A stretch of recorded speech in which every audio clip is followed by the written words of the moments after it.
আজ জানাবো পশ্চিমবঙ্গ দেশ এবং বিদেশের বাছাই করা গুরুত্বপূর্ণ 50টি তাজা সংবাদ।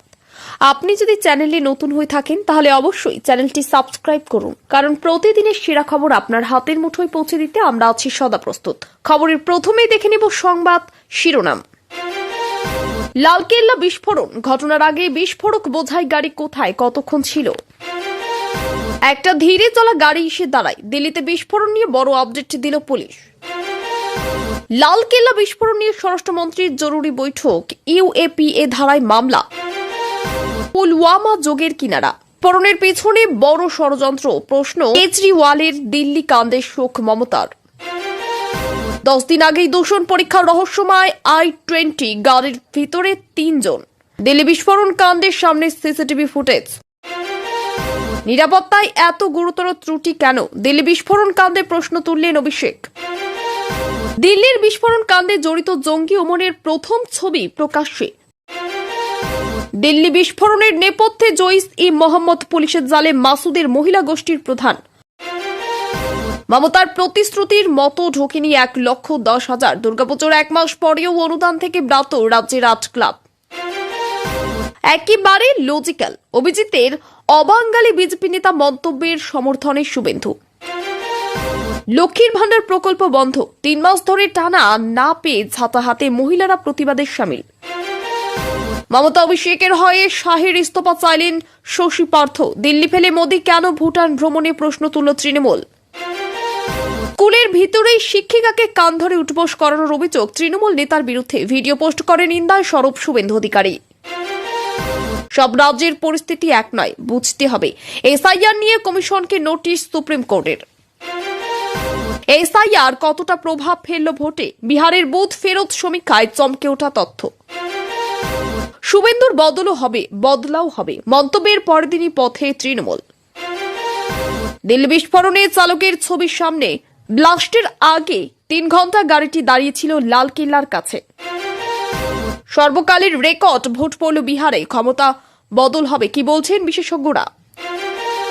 ফালাকাটার সংকল্প পরিবর্তন যাত্রায় কেন্দ্রীয় শিক্ষামন্ত্রী সুকান্ত মজুমদার। ফের সিঁদুর আতঙ্কে ঘুম উড়ল পাকিস্তানের। দিল্লিতে বিস্ফোরণের পরেই পড়শি দেশে জারি হাই অ্যালার্ট। দিল্লিতে হাই অ্যালার্ট, ট্রাফিক সিগন্যালে দাঁড়িয়ে থাকা গাড়িতেই কেন এত শক্তিশালী বিস্ফোরণ? চাঞ্চল্যকর তথ্য ফাঁস। ইসলামাবাদে গাড়ি বিস্ফোরণ, দিল্লি ব্লাস্টের পরদিনই কেঁপে উঠল পাকিস্তানের মাটি, হতাহত বহু। দিল্লি বিস্ফোরণ, ওই 4 ডাক্তার কেন চাঁদনি চকে গণহত্যা চালালো? ফের হরিয়ানায় ফরিদাবাদে বিপুল বিস্ফোরক উদ্ধার, সন্ত্রাসের এপিসেন্টার হয়ে উঠেছে আল-ফালাহ বিশ্ববিদ্যালয়। দিল্লি বিস্ফোরণে দেশ জুড়ে শুরু নাকা চেকিং। দক্ষিণেশ্বর মেট্রো স্টেশনের বাইরে 40 কেজি নিষিদ্ধ মাদক সহ গ্রেপ্তার 4। দোষীদের শাস্তি চাই। দিল্লি বিস্ফোরণ নিয়ে ক্ষোভ প্রকাশ, সোনু সুদ সহ বলিউড তারকাদের স্তব্ধ গোটা দেশ। দোষীরা কেউই রেহাই পাবে না। অমিত শাহের করা নির্দেশের পরেই কাশ্মীরে ধরপাকড়, এনআইএ এর হাতে এলো 3 আত্মীয়। দিল্লিতে ভয়াবহ গাড়ি বিস্ফোরণ, শোক প্রকাশ করে গোটা বিশ্বকে, অবাক করল চীন। দিল্লি বিস্ফোরণ কাণ্ডে এবার নতুন তথ্য, গাড়ির পাশে 3 জনকে দেখা গিয়েছিল একাধিকবার। হয় 20 গাড়িতেই ছিল আত্মঘাতী জঙ্গি। হামলার মাস্টার মাইন্ড কারা, জানুন আতি তথ্য। দিল্লি বিস্ফোরণ কাণ্ডে হাহাকার উত্তরপ্রদেশে, মৃতদের মধ্যে এক যুবক, মৃতের সংখ্যা 9। পাকিস্তানের হাত আছে, ঘটনাস্থলে কি খুঁজছে সিআরপিএফ। দিল্লি বিস্ফোরণ কাণ্ডে ঘটনাস্থল থেকে নমুনা পাঠানো হলো ল্যাবে। প্রকৃতই কি ঘটেছিল, কি বলেছিল এফএলএস অফিসার? দিল্লি বিস্ফোরণের কালপ্রিন্ট, i20 গাড়ির মালিক গ্রেপ্তার, কার নামই ছিল নথি, যা বলছে রিপোর্ট। পহেলগাম 2, দিল্লি বিস্ফোরণ নিয়ে আগেই ভবিষ্যৎবাণী জ্যোতিষীর, মিলে গেল সবটা, কি জানিয়েছিলেন? লালকেল্লার কাছে বিস্ফোরণ, 11 রাজ্যে হাই অ্যালার্ট জারি। আপনার শহরে কতটা সতর্কতা? ষড়যন্ত্রের শিকড় খুঁজে বের করা হবে, কাউকে ছাড়ব না। ভুটান সফরে মোদীর মুখে দিল্লি বিস্ফোরণের কথা। ফরিদাবাদ থেকে গ্রেপ্তার জইসের লেডি কমান্ডার। ডক্টর শাহিন শহীদের প্রথম ছবি প্রকাশ্যে। মনে হচ্ছিল মরে যাব।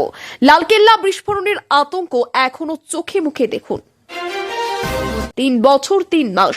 বাড়ি ফিরছেন জেলমুক্ত পার্থ, চোখের জল। অনুগামীরা বলছে পার্থদা জিন্দাবাদ। লগ্নে মহিলা চিকিৎসককে ধরল কাশ্মীর পুলিশ। গাড়ি থেকে উদ্ধার AK-47, ফাঁস হল ভয়ঙ্কর জঙ্গি মডিউল। বিস্ফোরণের রক্তাক্ত দিল্লি, এরা ব্যবহার করতে পারে কলকাতাকে। শহরে নিরাপত্তা বাড়ানোর নির্দেশ। SIR স্থগিতের দাবি করাতেই মহাবিপাকে মমতা। তৃণমূল সরকারের একের পর এক কেলেঙ্কারি ফাঁস। SIR নিয়ে ইমাম সংগঠনের পদযাত্রা ও ডেপুটেশন বহরমপুরে। ঢাকায় বোমা বিস্ফোরণ, গুলি চালালো এবং অগ্নিসংযোগ, নিরাপত্তা উদ্বেগ বৃদ্ধি। এবার তৃণমূল SIR নিয়ে সুপ্রিম কোর্টে দুপুরে বড় আশঙ্কার কথা জানিয়েছিলেন মমতা। বিস্ফোরক দৃশ্য, 300 ফুট উপরে লাভার ফিনকি, ভাইরাল হলো আগ্নেয়গিরির ভিডিও। হিন্দু উদ্বাস্তুদের সাগ্র কেউ স্পর্শ করতে পারবে না, ভারতীয় মুসলিমদের নিয়েও বিরাট বার্তা দিলেন শ্রমিক। বিদেশে নয়, এবার পুকুরের জলে ভাসছে টাইটানিক। দুর্গাপুরের যুবকের বিস্ময়কর কীর্তি ভাইরাল সোশ্যাল মিডিয়ায়। জোরকদমে চলছে SIR প্রক্রিয়া। ইতিমধ্যেই 83% এনুমারেশন ফর্ম বিতরণ সম্পূর্ণ। দিল্লি বিস্ফোরণের পরদিনই কেঁপে উঠল পাকিস্তান, মৃত 12। দিল্লি বিস্ফোরণ নিয়ে চাঞ্চল্যকর দাবি। 2 মাস আগেই পহেলগাঁও 2 এর ভবিষ্যৎবাণী করেছিলেন বিখ্যাত জ্যোতিষী প্রশান্ত কিনি। SIR কে ঢাল করে ফের ক্ষমতায় আসার স্বপ্ন দেখছেন মমতা। মুখ্যমন্ত্রীর প্ল্যানিং এ জল ঢেলে দিলেন শ্রমিক। প্রেমিকা ব্রেকআপ করেন, একতরফা ভালোবাসা সহ্য করতে না পেরে উপর্যমুখী কুপিয়ে খুন যুবকের। প্রকাশ্যে নৃশংস ঘটনাই রাজ্যে। 2 বছর পর নিজের ছোট্ট সন্তানকে ফিরে পেলেন মা। ঘটনা শুনলে চোখে জল আসবে। নোটবন্দির পর ভোটবন্দি মন্তব্য মমতার। কবি মনস্ক আখ্যা দিয়ে পাপের তথ্য সামনে আনলেন শ্রমিক। দিল্লি বিস্ফোরণের নেপথ্যে কি জঙ্গি যোগ? মোদী বললেন পিছনে যারা আছে কাউকে ছাড়া হবে না। দিল্লির লাল কেল্লায় গাড়ি বিস্ফোরণ, 13 জনের মৃত্যু। NIA তদন্তভার দিলেন অমিত শাহ। ষড়যন্ত্রকারীদের রেয়াত নয়। এতক্ষণ শুনছিলাম সংবাদ শিরোনাম, এবার আসছি খবরের বিস্তারিত। এর আগে একটি ছোট্ট রিকোয়েস্ট, আপনি যদি এই চ্যানেলে নতুন হয়ে থাকেন তাহলে অবশ্যই চ্যানেলটিকে সাবস্ক্রাইব করুন। দিল্লির লালকেল্লার সামনে বিস্ফোরণের ঘটনার আগে একটি গাড়ি বহুক্ষণ ধরে এলাকায় ঘোরাফেরা করছিল বলে সিসিটিভি ফুটেজে ধরা পড়েছে। গাড়িটি বিভিন্ন দিক থেকে কয়েকবার ঘুরে এসে ধীরে ধীরে ঘটনাস্থলের সামনে দাঁড়ায়। আশেপাশে নিরাপত্তা চৌকি ও টহলদারি থাকা সত্ত্বেও গাড়িটি সন্দেহজনকভাবে কয়েক মিনিট সেখানে অবস্থান করেছিল। পরে ঠিক সেই গাড়িতেই বিস্ফোরণ ঘটে। পুলিশ এখন গাড়িটির আগের যাত্রাপথ কোথায় থেমেছিল, কারা এতে উঠেছিল এবং কোথা থেকে বিস্ফোরক তোলা হয়েছিল সব খতিয়ে দেখছে। বিস্ফোরণের শক্তি দেখে তদন্তকারীরা ধারণা করেছেন এতে শক্তিশালী রাসায়নিক মিশ্রণের র্যাচ ব্যবহার করা হয়েছিল, যা আগে থেকেই পরিকল্পনা করে আনা হয়েছিল। বিস্ফোরণের ঠিক আগে ধীরে ধীরে একটি গাড়ি ঘটনাস্থলের দিকে এগিয়ে এসে থামে। এই তথ্য পুলিশকে তদন্তের মূল সূত্র দিয়েছে। সিসিটিভি ফুটেজে গাড়িটি থামা, কিছুক্ষণ স্থির থাকা এবং তারপর বিস্ফোরক হওয়ার মুহূর্ত স্পষ্ট দেখা যাচ্ছে। গাড়িটি থামার পর আশেপাশে কিছু মানুষকে দ্রুত সরে যেতে দেখা যায়। তাদের পরিচয় এখনো জানা যায়নি। পুলিশ এই ব্যক্তির সন্ধানে নেমেছে। তদন্তকারীরা গাড়িটির number plate, registration record, tower location এবং পথচিত্র বিশ্লেষণ করেছেন, যাতে বোঝা যায় বিস্ফোরণের আগে ও পরে কোন কোন স্থানে গাড়িটি ছিল। প্রাথমিকভাবে ধারণা, ঘটনার পেছনে একটি সুসংগঠিত পরিকল্পনা কাজ করছিল। বিস্ফোরণের ঘটনার পর নিরাপত্তা ব্যবস্থা নিয়ে বড় প্রশ্ন উঠেছে এবং রাজনৈতিক প্রতিক্রিয়াও তীব্র হয়েছে। অভিষেক বন্দ্যোপাধ্যায় অভিযোগ তুলেছেন যে রাজধানীর অন্যতম সংরক্ষিত এলাকায় একটি বিস্ফোরণ বোঝাই গাড়ি প্রবেশ করতে পারল কিভাবে, তা অত্যন্ত উদ্বেগজনক। তিনি বলেন, যদি নজরদারি ব্যবস্থা সঠিক থাকতো এত বড় গাফিলাতি কখনো ঘটতো না। তিনি দাবি করেছেন যে নিরাপত্তা ব্যবস্থার ব্যর্থতা স্পষ্ট এবং তদন্তে স্বচ্ছতা বজায় রেখে দায়ীদের চিহ্নিত করতে হবে। কেন্দ্রীয় সংস্থাগুলির ভূমিকা নিয়েও তিনি প্রশ্ন তুলেছেন, কারণ ঘটনাস্থলটি অত্যন্ত গুরুত্বপূর্ণ ও পর্যবেক্ষণ নির্ভর স্থান হিসেবে পরিচিত। বিস্ফোরণের পেছনে জইস-ই-মোহাম্মদের একটি মহিলা সেলের ভূমিকা থাকতে পারে বলে তদন্তে উঠে এসেছে। পুলিশ ইতিমধ্যেই ওই সেলের প্রধানকে গ্রেপ্তার করেছে। ধৃত মহিলার মোবাইল ডেটা, কল রেকর্ড, আর্থিক লেনদেন এবং সাম্প্রতিক যাতায়াতের তথ্য বিশ্লেষণে দেখা গেছে তিনি বিস্ফোরণের কয়েকদিন আগে থেকেই সক্রিয় ছিলেন। সন্দেহ করা হচ্ছে যে বিস্ফোরক সংগ্রহ, যোগাযোগ রক্ষা এবং ঘটনার পরিকল্পনায় তার গুরুত্বপূর্ণ ভূমিকা ছিল। তদন্তকারীরা আরও কয়েকজন সহযোগীকে চিহ্নিত করেছেন এবং তাদের অবস্থান জানতে তল্লাশি চালানো হচ্ছে। গোটা নেটওয়ার্কটির আন্তর্জাতিক সংযোগ আছে কিনা তাও খতিয়ে দেখা হচ্ছে। দুর্গাপুজোর সময় মুখ্যমন্ত্রী যে অনুদানের প্রতিশ্রুতি দিয়েছিলেন তার আওতায় থাকা সত্ত্বেও রাজ্যের 8টি ক্লাব এখনো সরকারি অর্থ সহায়তা পায়নি। সংশ্লিষ্ট ক্লাবগুলি জানিয়েছে তারা নিয়ম মেনে প্রয়োজনীয় নথিপত্র জমা দিলেও তাদের নাম তালিকাভুক্ত হয়নি। এর ফলে পুজোর পরবর্তী বিভিন্ন সামাজিক ও সাংস্কৃতিক কর্মসূচি চালাতে সমস্যা তৈরি হয়েছে। মাসখানেক কেটে গেলেও প্রশাসন থেকে স্পষ্ট কোনো দিশা না মেলায় ক্লাব সদস্যদের মধ্যে অসন্তোষ বাড়ছে। স্থানীয় জনপ্রতিনিধিদের কাছেও ক্লাবগুলি বিষয়টি জানিয়েছেন, কিন্তু সমাধান হয়নি। ক্লাবগুলির দাবি প্রকৃতপক্ষে তা কার গাফিলাতিতে অনুদান আটকে আছে তা প্রশাসনের প্রকাশ্যে জানানো উচিত। লক্ষ্মীর ভান্ডার প্রকল্পের টাকা 3 মাস ধরে না পেয়ে বহু মহিলা রাস্তায় নেমে প্রতিবাদে সামিল হয়েছেন। অভিযোগ, নিয়ম মেনে ফর্ম জমা দেওয়ার পরও টাকা লেনদেন বন্ধ রয়েছে এবং স্থানীয় প্রশাসনের কাছ থেকে বহিষ্কার ব্যাখ্যাও পাওয়া যাচ্ছে না। প্রকল্পের টাকায় অনেক পরিবারের মাসিক ভরসা হওয়ায় সমস্যায় পড়েছেন বহু মহিলা। অসন্তোষ চরমে পৌঁছে যাওয়ায় কয়েকজন হাতে ঝাঁটা ও প্লাকার্ড নিয়ে বিক্ষোভ দেখান এবং অভিযোগ করেন যে তাদের আবেদন সঠিকভাবে প্রক্রিয়া করা হচ্ছে না। প্রশাসনের দায়িত্বজ্ঞানহীনতার বিরুদ্ধে তারা কড়া ভাষায় ক্ষোভ প্রকাশ করে দ্রুত বকেয়া অর্থ ছাড়ার দাবি তুলছেন। একটি স্কুলের ভিতরে এক শিক্ষিকাকে কাঁধ ধরে উঠবোস করানোর অভিযোগ উঠেছে স্থানীয় এক তৃণমূল নেতার বিরুদ্ধে। ঘটনাটি মোবাইলে রেকর্ড করে সোশ্যাল মিডিয়ায় ছড়িয়ে পড়ে, যা দেখে সাধারণ মানুষ থেকে রাজনৈতিক মহল পর্যন্ত তীব্র প্রতিক্রিয়া তৈরি হয়। ভিডিওটিতে দেখা যায় শিক্ষিকাকে জনসম্মুখে অপমান করা হচ্ছে এবং তিনি বাধ্য হয়ে নির্দেশ পালন করছেন।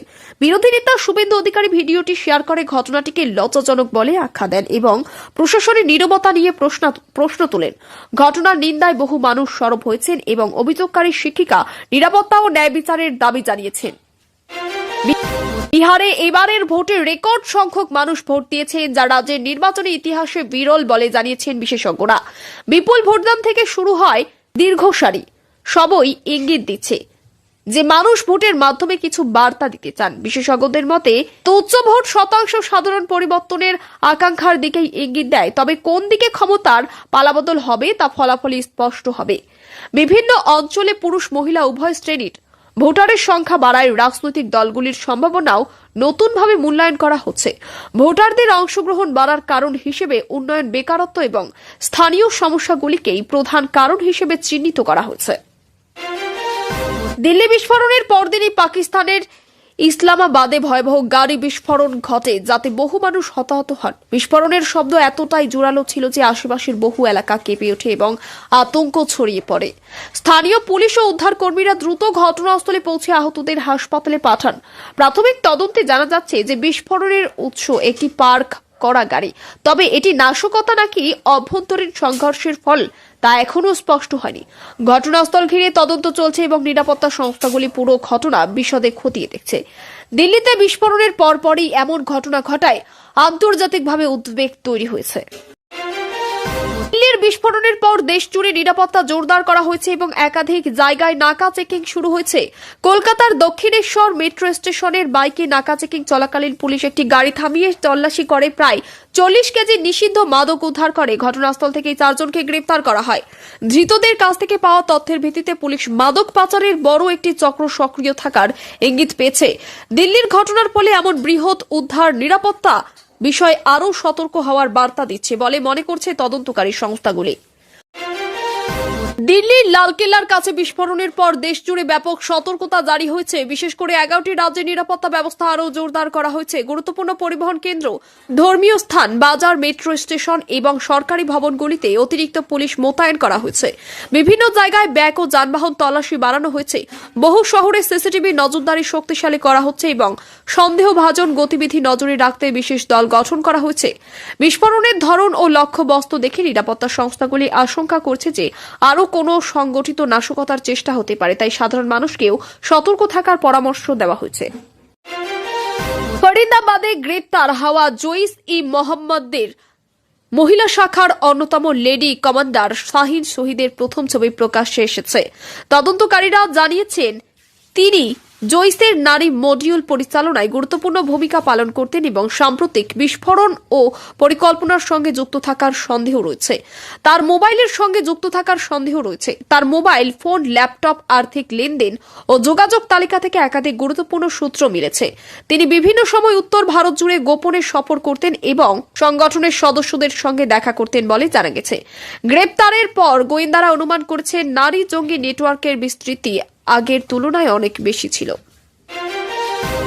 লখনৌ থেকে গ্রেপ্তার হওয়া মহিলা চিকিৎসককে কাশ্মীর পুলিশের একটি দল দীর্ঘ নজরদারির পর আটক করে। তার গাড়ি থেকে উদ্ধার হয় একটি AK-47 সহ কিছু গোলা বারুদ, যা দেখে স্পষ্ট হয় যে তিনি একটি বড় জঙ্গি মডিউলের অংশ ছিলেন। তদন্তে জানা গেছে তিনি চিকিৎসার অজুহাতে বিভিন্ন এলাকায় যাতায়াত করতেন এবং সেই সুযোগে অস্ত্র পরিবহন ও তথ্য আদান প্রদান করতেন। এই মডিউলটি উত্তর ভারত জুড়ে সক্রিয় কয়েকজন জঙ্গির সঙ্গে যুক্ত ছিল। গ্রেপ্তারের পর আরও কয়েকজনের নাম উঠে আসায় গোয়েন্দারা এই চক্রটিকে ভেঙে ফেলার জন্য জোর তল্লাশি শুরু করেছেন। বহরমপুরে SIR বিতর্কে কেন্দ্র করে ইমাম সংগঠনের একটি বড় পদযাত্রা অনুষ্ঠিত হয়েছে। সংগঠনের প্রতিনিধিরা অভিযোগ করেছেন যে সাধারণ মানুষের মধ্যে বিভ্রান্তি তৈরি হচ্ছে এবং নথি সংক্রান্ত জটিলতার কারণে বহু পরিবার সমস্যায় পড়ছে। পদযাত্রা থেকে জেলা প্রশাসনকে ডেপুটেশন দেওয়া হয়, যেখানে তারা নিয়ম সহজ করা, সঠিক তথ্য প্রচার করা এবং মানুষকে হয়রানি না করার দাবি জানান। তাদের মতে গ্রাম ও শহরের নানা এলাকায় ভুল বোঝাবুঝি ও ভীতি তৈরি হয়েছে, যা দ্রুত প্রশাসনিক হস্তক্ষেপের মাধ্যমে দূর করা জরুরি। ঢাকায় বোমা বিস্ফোরণ, গুলি চালানো এবং অগ্নিসংযোগের ঘটনার পর পুরো শহরে নিরাপত্তা উদ্বেগ বেড়ে গেছে। ঘটনাগুলি বেশ কয়েকটি এলাকায় একই রাতে ঘটে, ফলে আতঙ্ক ছড়িয়ে পড়ে। পুলিশ ও র্যাব যৌথভাবে অভিযান চালিয়ে এলাকা ঘিরে ফেলে এবং আহতদের হাসপাতালে পাঠায়। প্রাথমিক তদন্ত বলছে একদল দুষ্কৃতী পরিকল্পনা করে এই হামলাগুলি চালায়, তবে উদ্দেশ্য এখনও পরিষ্কার নয়। শহরের বড় বড় স্থানে বাড়তি নিরাপত্তা মোতায়েন করা হয়েছে এবং জনসমাগম স্থলে কঠোর তল্লাশি চালানো হচ্ছে। ঘটনার পর জনগণকে সতর্ক থাকতে আহ্বান জানানো হয়েছে। SIR ইস্যুকে রাজনৈতিকভাবে কাজে লাগানোর চেষ্টা করেছেন মুখ্যমন্ত্রী, এমন মন্তব্য করেছেন বিরোধী নেতা শ্রমিক ভট্টাচার্য। তার মতে সরকার এই বিষয়টিকে সামনে রেখে আবারও জনসমর্থন তৈরি করতে চাইছে, কিন্তু বাস্তবে মানুষের মধ্যে ব্যাপক অসন্তোষ বাড়ছে। তিনি দাবি করেন SIR প্রক্রিয়া নিয়ে প্রশাসনের বিশৃঙ্খলা ও নিয়মের অসঙ্গতি মানুষকে সমস্যায় ফেলছে। মুখ্যমন্ত্রীর পরিকল্পনার সঙ্গে বাস্তব পরিস্থিতির কোনো মিল নেই বলেও তিনি মন্তব্য করেন। বিরোধীদের অভিযোগ সরকার ইচ্ছাকৃতভাবে বিষয়টি ব্যবহার করছে নির্বাচনী কৌশল হিসেবে।